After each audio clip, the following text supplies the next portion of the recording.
बहुत दिनों बाद। कभी कभी तो तरह से जाते हैं धूप देखने को।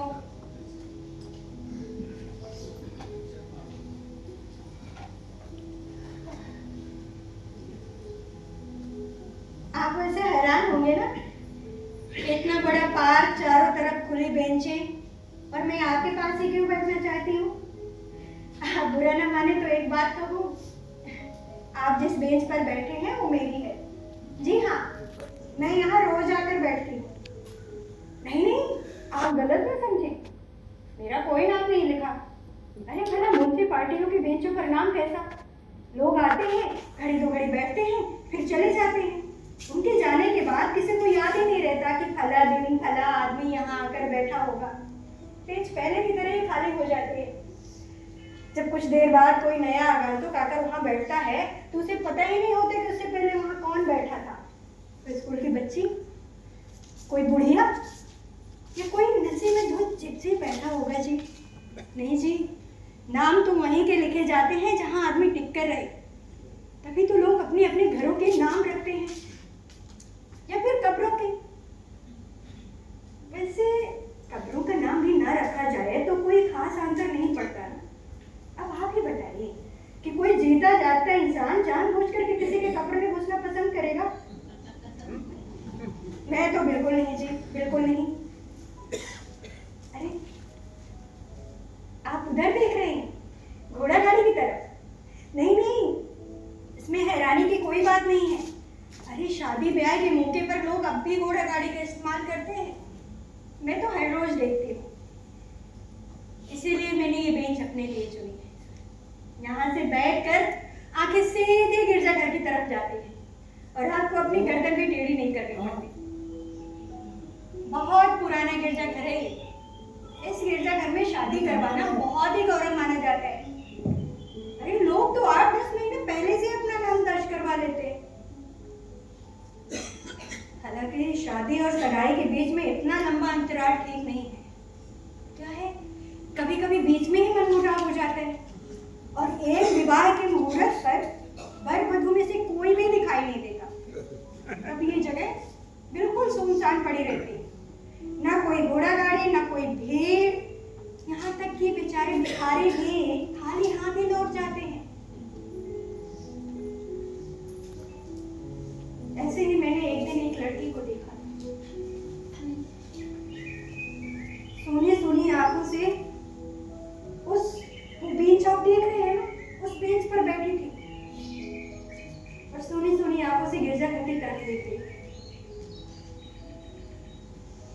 इस पार्क में यही तो एक मुश्किल है, इतने खुले में सब अपने अपने में बंद बैठे रहते। आप किसी के पास जा करके संतोषना के 2 शब्द भी नहीं कह सकते। बस लोग आपको देखते हैं, आप लोगों को देखते हैं। शायद इसी से कोई तसल्ली मिलती होगी। कभी तो जब अकेले कमरे में लोगों को तकलीफ दुश्वार कर जाती है तो लोग अक्सर बाहर निकल जाते हैं, किसी पब्लिक प्लेस में, किसी पब में, या फिर ऐसे थिएटर हॉल में एंटरटेनमेंट के लिए।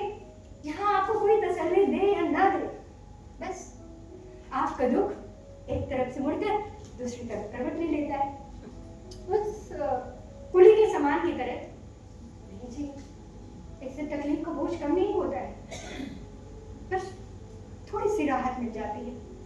मैं तो ऐसे ही करती हूँ, सुबह से ही अपने कमरे से बाहर निकल आती हूँ।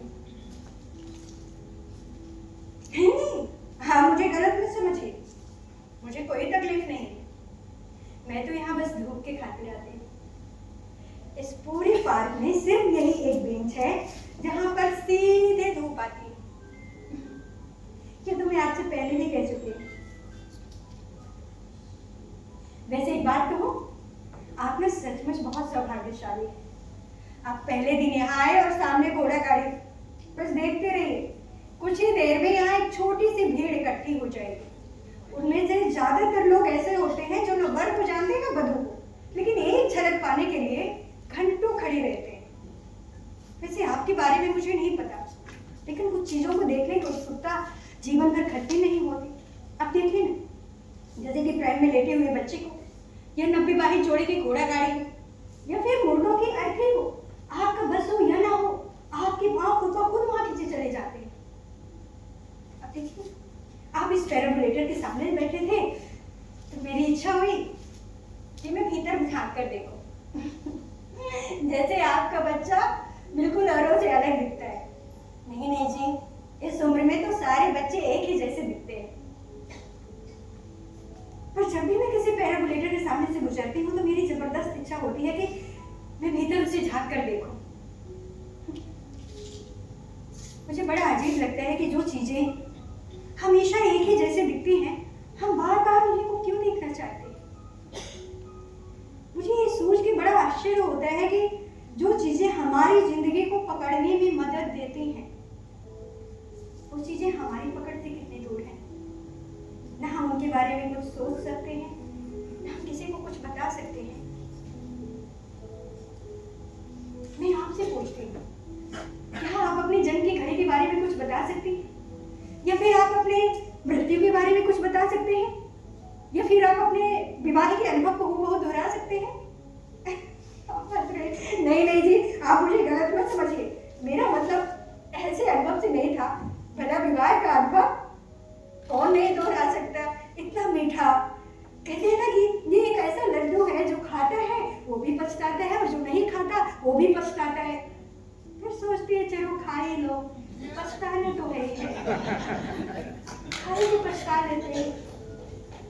नहीं जी, मैंने सुना है कुछ ऐसे देश हैं जहां जब तक लोग नशे में धुत नहीं हो जाते तब तक वो विवाह करने का फैसला ही नहीं करते, और बाद में फिर उन्हें कुछ याद ही नहीं रहता। नहीं नहीं, मेरा मतलब ऐसे अनुभव से नहीं था। मेरा मतलब था, क्या आप उस क्षण को याद कर सकते हैं जब आप ये फैसला करते हैं कि अब आप अकेले न रहेंगे, किसी और के साथ रहेंगे जिंदगी भर के लिए?